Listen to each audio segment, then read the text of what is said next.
नमस्ते बच्चों। आज का पाठ है बात सीधी थी पर। इसके कवि कुंवर नारायण जी हैं। यह कविता व्यंग्यात्मक है।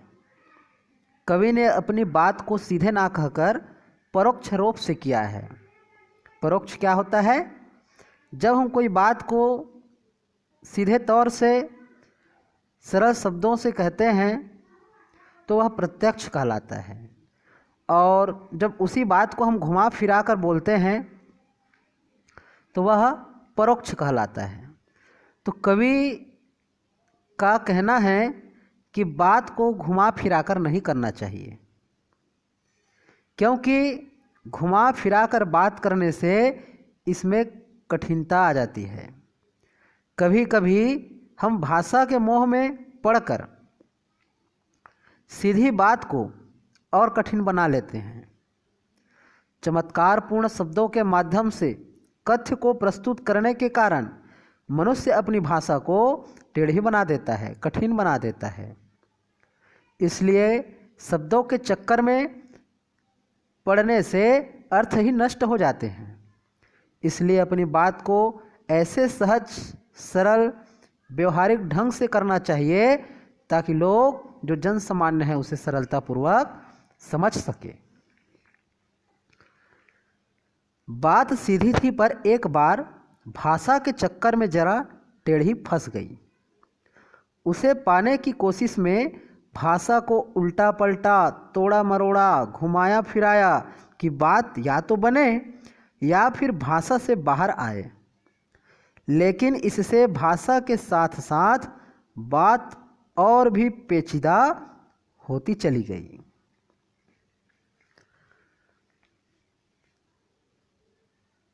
कवि कुंवर नारायण जी समाज की प्रकृति को देखते हुए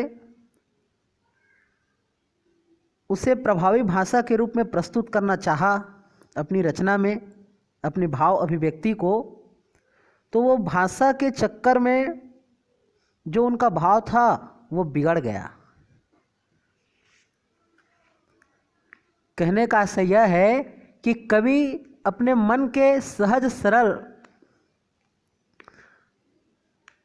भाव को सरल शब्दों में व्यक्त करना चाहता था, किंतु उन्नत व उत्तम शब्दों से युक्त भाषा के प्रयोग की चाह में मन के भाव भाषा में ही उलझ कर रह गए। जो कहना चाह रहे थे वो जो है भाषा के उत्तम शब्दों में ही उलझ कर रह गया। कवि आगे कहता है कि उसने उसे सुलझाने को प्रयास भी किया। जो उनकी अभिव्यक्ति है, जो वो बताना चाहते हैं अपनी रचना में, वो भाषा के चक्कर में पड़ने के कारण वो छिप गया, अपना अर्थ खो बैठा। और कवि उस उलझन को सुलझाने के लिए कई प्रकार से प्रयास किया। इस प्रयास में उसने मूल भाव की सरलाभिव्यक्ति के लिए भाषा के शब्दों में, वाक्यों में बदलाव भी किया। परंतु जितनी बार उन्होंने प्रयास किया वो सभी प्रयास असफल हुए। असफलता के साथ साथ बात बनने के स्थान पर भाषा सहज भावानुभूति और अधिक कठिन हो गई, ऐसा कवि कहते हैं। विशेषताएं: कवि ने भाषा की जटिलताओं पर कटाक्ष किया है। भाषा सहज सरल साहित्यिक खड़ी बोली है। काव्यांश रचना मुक्तक छंद में है। टेढ़ी फंसना, पेचीदा होना मुहावरों का प्रयोग है। साथ साथ में पुनरुक्ति प्रकाश अलंकार है।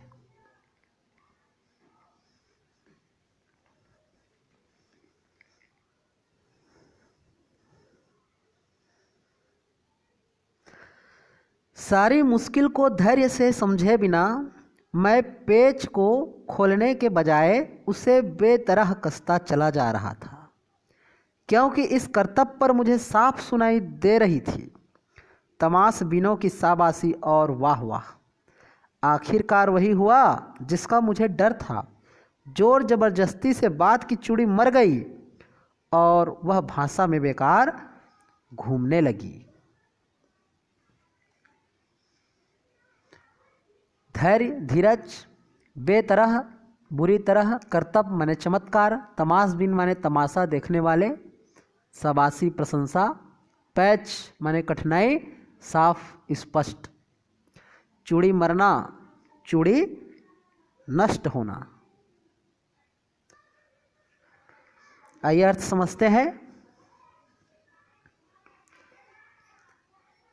कवि इस पंक्ति के माध्यम से सटीक अभिव्यक्ति के लिए उचित भाषा के चुनाव पर बल दिया है।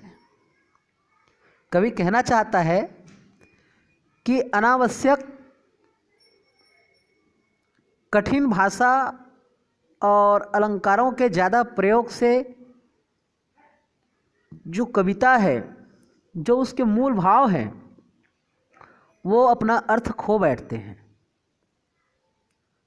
और इसी प्रकार से मेरे साथ भी यही हुआ। मैंने अलंकार आदि जटिल भाषाओं का प्रयोग किया तो मेरा अर्थ ही क्या हो गया, जो मेरा भाव है वो नष्ट हो गया।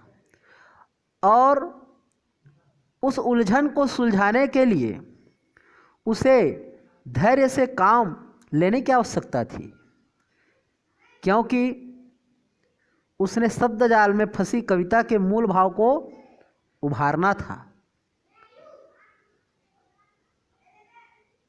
इस आधारित वंश शब्द जाल रूपी पेच को सुलझाने के स्थान पर मैं जो है अनाड़ी की भांति उसे और कसता गया। कवि की कविता में शब्द भाषा की जटिलता, अत्यधिक अलंकारों का प्रयोग, जिनके कारण से उन लोगों ने इस हेतु पुनर्बलन होना ही था।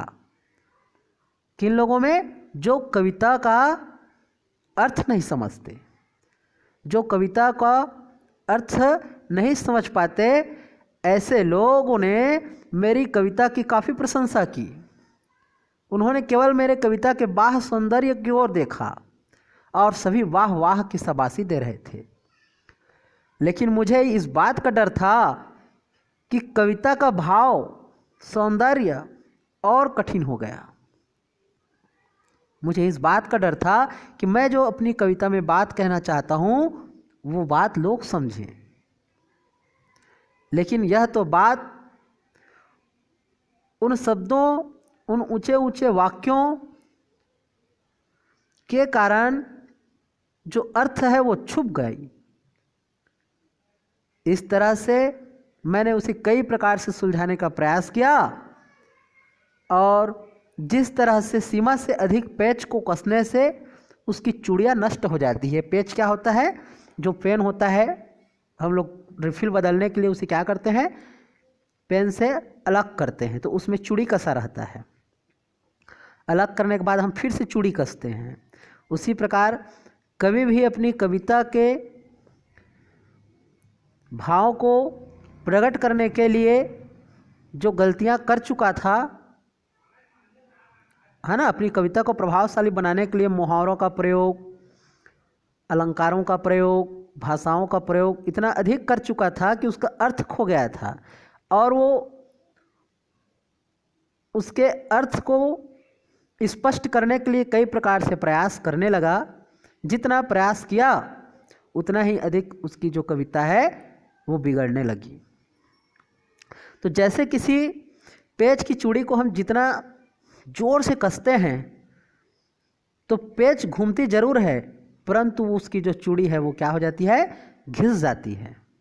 ठीक उसी प्रकार कवि कहता है कि मेरी कविता के भाव अपने अर्थ को खोकर बनावटी बन गया। विशेषता है इसमें, कवि धैर्यपूर्वक सरलता से काम करने की सलाह दे रहे हैं। वाह वाह में पूर्वोक्ति प्रकाश अलंकार है। पैच कसने के बिंब में कवि का कथ्य प्रभावी बना है। बेतरह विशेषण सटीक है। कर्तव्य शब्द में व्यंग्यात्मकता का भाव निहित है। लोकप्रिय उर्दू शब्दों का प्रयोग बेतरह करतब, तमाशबीन, साफ आदि सुंदर प्रयोग है। मुक्तक छंद है।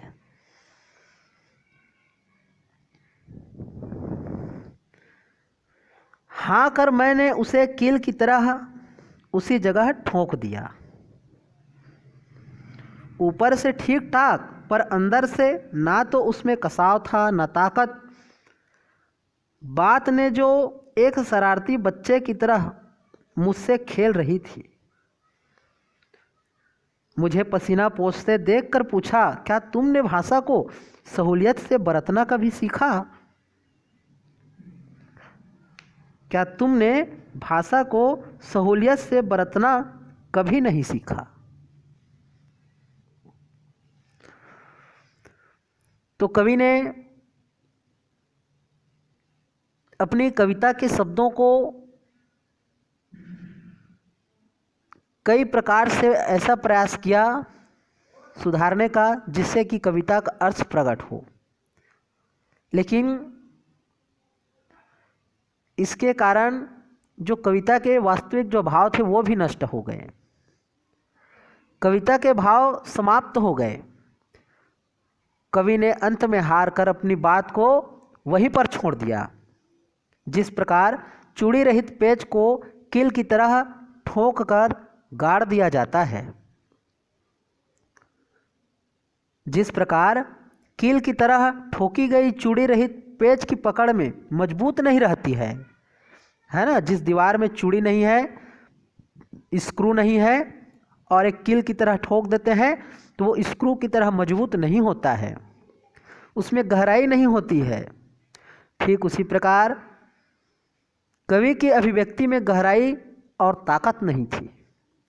ऐसी स्थिति में कविता की तरह प्रतीत होती थी।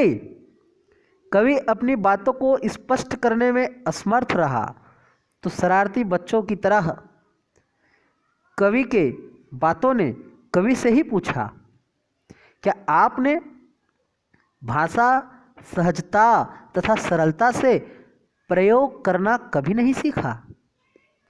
तो ऐसा लगा जैसे जवाब देने में असमर्थ कवि पसीना पोंछ रहा हो।